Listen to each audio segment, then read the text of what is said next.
Da última vez que o diácono Léo Rabelo esteve conosco, nós conversamos sobre músicas litúrgicas. E o assunto repercutiu. O negócio bombou nas redes sociais. E hoje nós vamos falar sobre o momento da missa. O que representa cada parte da celebração, você sabe?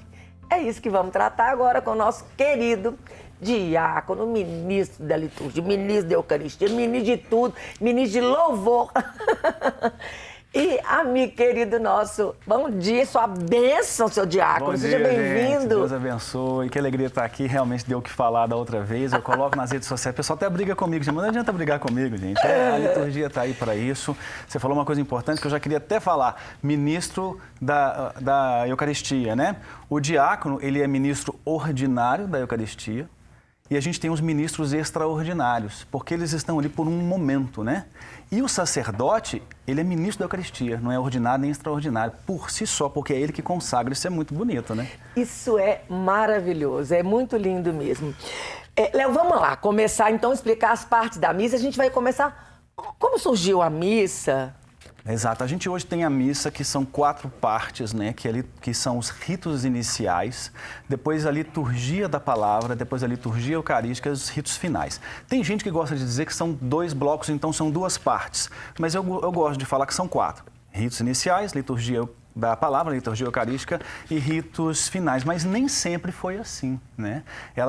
A missa começou quando? Com a Santa Ceia, lá com Jesus que trouxe, aqui que pede para fazer em memória. É muito importante que a gente precise entender o que é fazer memória. Fazer memória não é igual a gente vai no museu para lembrar de alguma coisa. E isso é o ponto-chave da nossa liturgia. Fazer memória, no sentido litúrgico, é o quê? Quando Jesus fala fazer em memória de mim, acontece na Santa Missa, não se repete. É como se a gente estivesse no momento da crucificação.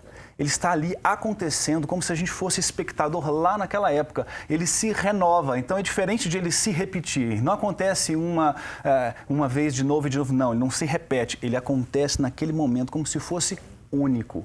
Então isso é fazer memória. E a Santa Missa é isso, é a memória de Jesus que pede para que a gente faça em memória. Então Jesus, ele criou uma liturgia ali para que a gente pudesse repetir até hoje. E aí ela foi mudando ao longo do tempo. Nem sempre foi desse jeito. As pessoas se reuniam nas casas, eles se reuniam escondidos. Eles não tinham uma liturgia tão elaborada como a gente tem ao longo do tempo. O Missal Romano foi criado no ano 1190, 1100 e alguma coisa, mais nessa época. Mas isso tudo foi trazido de elementos que também são do judaísmo. Olha que coisa bonita. O que acontecia nas sinagogas? Na sinagoga eles cantavam os salmos, ouviam um trecho, até hoje, um trecho do Antigo Testamento, depois tinha uma homilia. Então a nossa liturgia católica, gente, olha que bonito, presta atenção nisso. A nossa liturgia católica, ela tem elementos de uma liturgia sinagogal, porque a liturgia da palavra na missa é salmo, a leitura, nós temos a homilia, tudo isso acontecia na sinagoga. E a segunda parte, que é a liturgia eucarística, ela é baseada em cima dos gestos de Jesus na última ceia. O que Jesus fez? Tomou o pão, deu graças, partiu e o deu a seus discípulos. Vem comigo. Tomou o pão, ofertório. Deu graças, oração eucarística.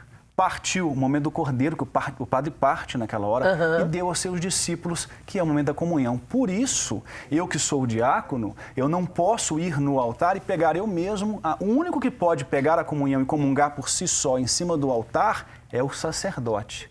Perceba que o ministro da Eucaristia não pega, é o padre que dá para ele. Que dá para ele. Eu, como diácono, também não pego, o padre que dá para mim. Verdade. O ministro, ele distribui, ele pode, porque ele é autorizado pela igreja para distribuir. Ninguém pode pegar a comunhão. Por quê? Porque Jesus que deu. Quem é Jesus na missa? O padre. O padre. É lindo. Em persona Christi.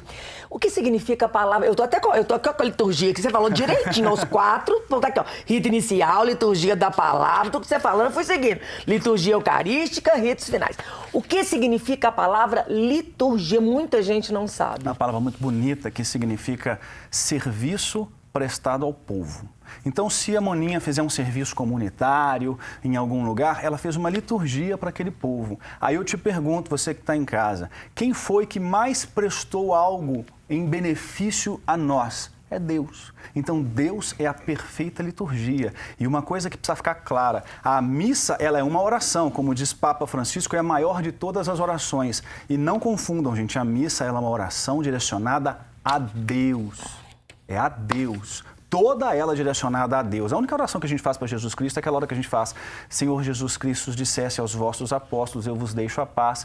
Eu vos dou a minha paz. Mas toda a Santa Missa ela é direcionada a Deus. Por quê? Deus é a perfeita liturgia. Ele que mais fez em prol, do início da Bíblia até o final da Bíblia, é Deus vindo na direção do seu povo, é Deus fazendo algo para o seu povo. Deus é a perfeita liturgia. Ah, que lindeza. Ô, Léo, aqui está escrito a palavra antífona. Também, porque o Manhã da Piedade, ele atinge muitas pessoas que não conhecem nada. Então, o que significa a palavra antífona? Essas antífonas são essas preparações para o que vem depois. Então, a gente tem a antífona do Evangelho, a gente tem a antífona da missa, inclusive, né, no início da missa, que vai preparar para algo importante que vai acontecer. Então, toda vez que tiver uma antífona, preste bastante atenção nela, porque ela vai trazer elementos que são extremamente significativos. A própria antífona de entrada da missa, ela é muito importante para que a gente possa até ver o que a missa vai estar falando. É importante, gente, a missa inteira ela traz um assunto principal, tudo está interligado. Toda a missa que você vai, ela tem um tema principal, geralmente está no Evangelho, mas a primeira leitura que se liga com o Salmo, e todos eles vão falar de alguma coisa que você vai trazer para a sua vida, para a sua caminhada, ou para aquele dia, ou para a semana, aquilo que a missa te ensinou. Por quê? Porque ela é toda centrada em alguma coisa, e as antífonas nos ajudam a enfatizar isso. É por isso, como a gente falava da música na outra vez que eu vim, a música de comunhão, ela tem que trazer algum elemento da comunhão. Para quê? Para que não seja uma coisa solta, mas esteja tudo interligado, para que o cara saia da missa: olha, hoje Deus falou forte para mim este tema, e é este tema que eu viverei essa semana. Maravilhoso, é até bom fazer o fevereiro, conferir se está no mês certo, porque a antífona de hoje é tão linda, fala: entrai, inclinai-vos e prostrai-vos, adoremos o Senhor que nos criou, pois Ele é o nosso Deus. É tão lindo, né, Léo? É muito bonito. Geralmente, o canto de entrada também, a gente traz elementos dessa antífona de entrada. Se possível, cantar algo que traga elementos dessa antífona. Muito bem, Léo. Quando você fala que ela está toda interligada, né? As leituras, elas têm que estar necessariamente... Porque sempre na missa se faz uma leitura do Antigo Testamento, um salmo, nos dias comuns. Nos dias comuns. E depois, no domingo, uma leitura paulina, do Novo Testamento. Exatamente. Elas necessariamente... Com exceção do tempo pascal, né? O tempo pascal a gente faz as duas, a primeira leitura também do Novo Testamento. Ah, é? Sim, sim. Olha, vivendo e aprendendo, tá vendo? Todas as leituras, elas estão interligadas? Sim, se elas não estiverem explicitamente interligadas, é função do padre ou do diácono, porque quem pode fazer homilia, gente? Só quem pode fazer homilia na missa ou numa celebração, ou é o padre ou é o diácono, né? Que são os ministros para isso. E aí nós temos essa homilia que o padre vai trazer os elementos da primeira leitura, do Salmo e também do Evangelho, e vai interligar caso não esteja, porque tem algumas festas litúrgicas que a primeira leitura escancaradamente tem tudo a ver com aquilo que a gente está vivendo naquele dia, mas tem dias que a gente vai precisar de uma orientação. O que significa a palavra homilia? A gente falou da liturgia. Homilia, ela tem o significado de conversa familiar. É muito bonito isso, porque é isso, a nossa comunidade católica é uma família. Então, aquele momento onde aqueles discípulos pediam para Jesus: explica para mim sobre aquela parábola. Aquele momento que eu não entendi. Então, isso é homilia. E aí o padre, com o seu discernimento, ele estudou, ele tem o conhecimento, ele vai trazer para nós isso através da homilia. Então, ele vai ajudar a gente fazer essa ligação com a primeira leitura. Uma boa homilia é a homilia que traz um pouquinho da primeira leitura, traz um pouquinho do Salmo, do Evangelho, faz essa exegese e traz para o dia de hoje. Porque se não trouxer para o dia de hoje, não adianta também, né? E o que significa a exegese? É a gente trazer essa transição para o nosso dia de hoje, a gente ver onde isso se encaixa no nosso dia, né? É a arte de interpretar. Exatamente. Bom, Léo, então vamos lá. Ritos iniciais. O que é ritos iniciais? Começa com o canto de entrada, né? A procissão de entrada, e já falando em procissão, nós temos 3 procissões na missa, que é a procissão de entrada, a procissão do ofertório, né, que o nome certo é preparação das ofertas, e aquela fila da comunhão também é uma procissão. Só fazendo esse parênteses, Moninha, procissão, ela tem esse significado de ir em direção ao altar. E a gente tem que entender que o altar é Cristo. Né? Existem os elementos do espaço litúrgico que a gente pode comentar que são 4, né? E o altar é Cristo. Então, quando o povo caminha, é esse sentido de que a gente caminha na direção do Cristo que é o altar. Mesmo quando a procissão é fora da igreja, ela sempre vai em direção à igreja. Então é o povo de Deus que está na caminhada na direção do Cristo. Assim é a nossa vida. Então é por isso que o sacerdote faz a procissão de entrada, sobe no altar e beija o altar. É só o sacerdote e o diácono que são autorizados a beijar o altar. Se tiver um ministro fazendo uma celebração da palavra, ele não pode tocar no altar. Por isso que no altar a gente não põe nada, porque ele é um lugar sagrado. Existe uma bênção, um rito, uma bênção, um óleo derramado sobre o altar, gente. Isso tudo é muito importante. O altar, a cadeira do presidente, que é extremamente importante também, que a gente não pode pegar. Vou pegar a cadeira do padre aqui para sentar, para subir e trocar uma lâmpada. Não pode fazer isso. Acontece. Aqui o povo que cantava na missa botava a água para descansar em cima do altar. Não pode. Falta de conhecimento. Exato. E aí, então, nós temos os 4 elementos já volto nos ritos iniciais, 4 espaços litúrgicos, né? Então, o altar, o mais importante, a cadeira da presidência e o ambão da palavra, eles estão dentro daquilo que a gente chama de presbitério ou santuário, como muitos chamam, e tem um 4º espaço litúrgico tão importante que também é presença de Deus, que é o espaço da Assembleia. É onde o povo senta. Ali é presença de Deus. Ah, mas tem alguém que eu não gosto que está sentado ali. Ali é presença de Deus. Então isso é muito bonito, esses 4 espaços. E aí, o canto, nós temos a procissão de entrada, depois a gente tem no rito inicial a parte penitencial, onde a gente pede perdão, nos domingos a gente tem o glória, aí a gente tem a oração da coleta, preste atenção. Toda vez que o padre fala, oremos, ele vai fazer silêncio. Perceba isso. Ele faz um instante em silêncio, está escrito no missal. Por quê? Porque é a hora que você traz a sua intenção e o padre coleta todas as intenções de todo mundo e eleva a Deus. Então, quando ele fala, oremos, é o momento de eu fazer minha intenção. É o momento de você trazer para quem que você está orando ali, para aquela missa. Aí o padre faz a oração, que geralmente é do dia, está escrita ali. E aí a gente termina os ritos iniciais e vem para a liturgia da palavra. Verdade, maravilhoso, Léo. E aí termina os ritos iniciais com a oração da coleta, que é a oração do dia. Exatamente. Muito bem. Aí a gente entra Aí já pedimos perdão, já demos as nossas intenções. Fizemos o glória também. Agora cantamos glória, demos glória pro Senhor. E agora, então, vamos com a liturgia da palavra. O que é a liturgia da palavra e o que consiste? A liturgia da palavra, ela começa na primeira leitura e ela vai até a oração dos fiéis. Sabia disso? Ela vai no creio e oração dos fiéis. Por quê?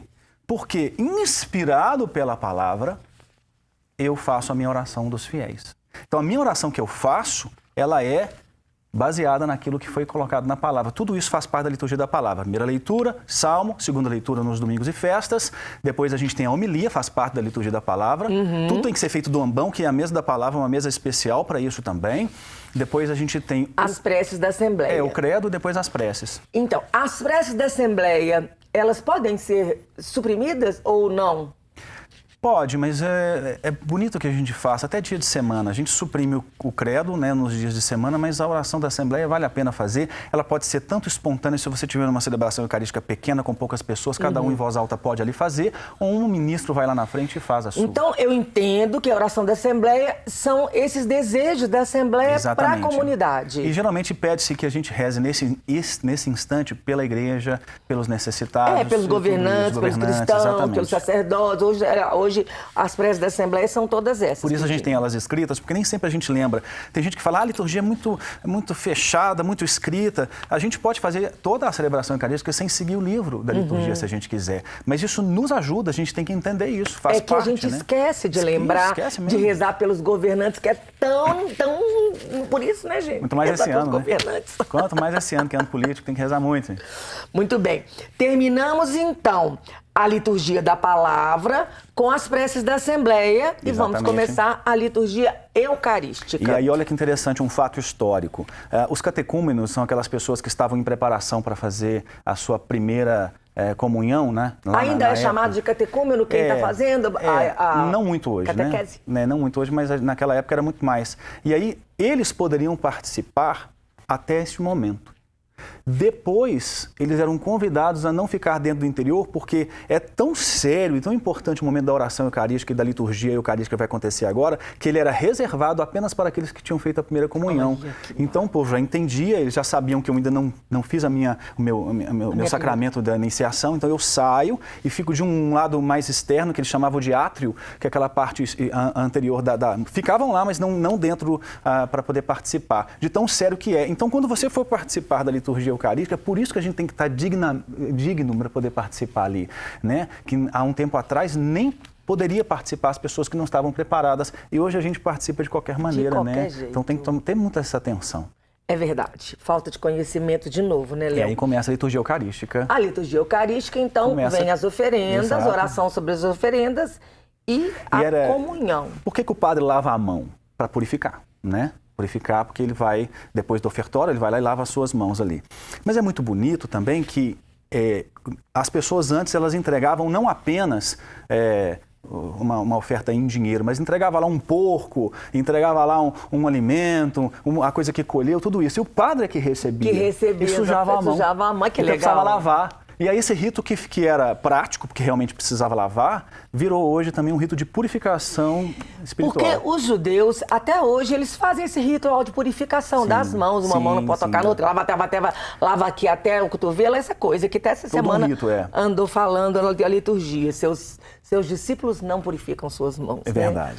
E aí, Léo, essa purificação das mãos do padre se remete a isso? Sim. A nossa liturgia, ela vem de muitas coisas que nós herdamos dos judeus. Como eu já disse, da liturgia sinagogal, dos gestos de Jesus na última ceia. Mas, por exemplo, a oração dos fiéis, ela é tirada de uma antiga oração dos judeus que faziam nas refeições. A oração eucarística também baseada na oração que eles chamam da oração das 18 bênçãos que eles tinham também nas sinagogas. Então a gente traz elementos aí do judaísmo na nossa liturgia. Muito bem. Fomos então, deixa eu virar aqui o meu aqui. Aí a gente tem o ofertório. Eucarística, ofertório, aí canta o santo, isso. Aí a paz, o cordeiro e vão para a comunhão. Exatamente. Aí depois da comunhão tem uma oração. Tem, que é a oração após a comunhão. Ali, depois dessa oração, termina a liturgia eucarística. Aí a gente tem os ritos finais, que nada mais que o padre terminar com a bênção final e também o envio. Por que tem o nome missa?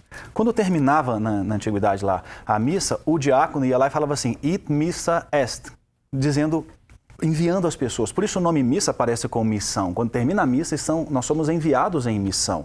E aí acabou pegando. Mas o nome normalmente não era. Ele era chamado de domingo, era chamado de fração do pão, era chamado de eucaristia, era chamado de ceia do Senhor. Então passou por vários nomes até chegar o nome missa hoje, devido a essa palavra final, esse envio final que o diácono fazia, it missa est, né? Enviando em missão. Ai, que riqueza, Léo, maravilhoso. Léo, tem alguma coisa que a gente não tenha falado? É importante, eu queria trazer para vocês só uma coisa que uma pessoa falou assim para mim que, isso aí, o missal foi coisas que as pessoas criaram. Olha só, São Justino, ele escreveu um texto em defesa da fé, nós estamos falando do ano 150, apenas 50 anos depois que o último apóstolo morreu. Ou seja, naquela época já acontecia e ele dizia assim, olha o que ele escreve, no chamado dia do sol. O que é dia do sol em inglês? É Sunday. Sunday. Por isso Sunday, Domingo. Dia do sol, que é o dia do Senhor. É tão bonito a gente entender que dia do sol é o dia do Senhor. Reúne-se em um mesmo lugar todos os que moram na cidade e nos campos. Reuniam para isso, eles leem as memórias dos apóstolos e os escritos dos profetas, liturgia da palavra, na medida que o tempo permite. Depois que acontece aquilo, quem preside, ele exorta e conversa com as pessoas, homilia. Depois, levantando todos, elevam as suas preces, a oração da assembleia. Aí depois fala assim, apresentam o pão e o vinho, que é ofertório. Isso é escrito do ano 150, gente. Então, quem preside eleva ao céu com todo o seu fervor as preces e ações de graças, oração eucarística. E o povo aclama amém. Em seguida, entre os presentes, acontece a distribuição dos alimentos que foram eucaristizados, que é a comunhão. Ou seja, isso acontecia lá no ano 150 e estamos até hoje. A nossa igreja é maravilhosa. É maravilhoso. Olha, Léo, é tão apaixonante. Eu convido você a conhecer, né? Estudar, estudar, porque é realmente apaixonante. É verdade. Lembrando, gente, o Léo é da banda Dominus, cantor também. Então, você entra no Instagram dele todos os dias, tem liturgia, tem oração, tem liturgia das horas, tem reflexão do evangelho, @Léo Dominus. E também ele tem o canal no YouTube, Léo Dominus Oficial. Exatamente. Inscreva no canal, ativa o sininho, compartilha, comenta, curte, tudo que precisa, porque é assim que a gente consegue ajudar os missionários. O Léo é um missionário, amanhã tá indo para Aparecida, né, Léo? Vai acontecer o Catequistas Brasil, o maior encontro de catequistas do nosso país, e eu serei o apresentador desse dia tão importante, né, desse evento anual, que ano passado não aconteceu por conta da pandemia, e esse ano está lá presencial. Fiquei muito feliz e vão estar lá junto com o Padre Zezinho, o Padre Joãozinho, o povo tu vai tudo lá. Ah, que maravilha! Então aí, ó, pode convidar o Léo para o seu evento. O Léo é pregador, o Léo é diácono. Leva Léo junto com você para onde você quiser. Léo, muito obrigada. Obrigado. Deus abençoe muito sua vida. Me acompanhem lá, porque tudo isso que eu trouxe aqui, gente, eu tenho isso por escrito também, onde a gente disponibiliza em PDF para que as pessoas possam conhecer um pouco mais da celebração. Então vale a pena. A gente só ama aquilo que a gente conhece, né, e viver bem. Verdade. Só ama aquilo que a gente conhece.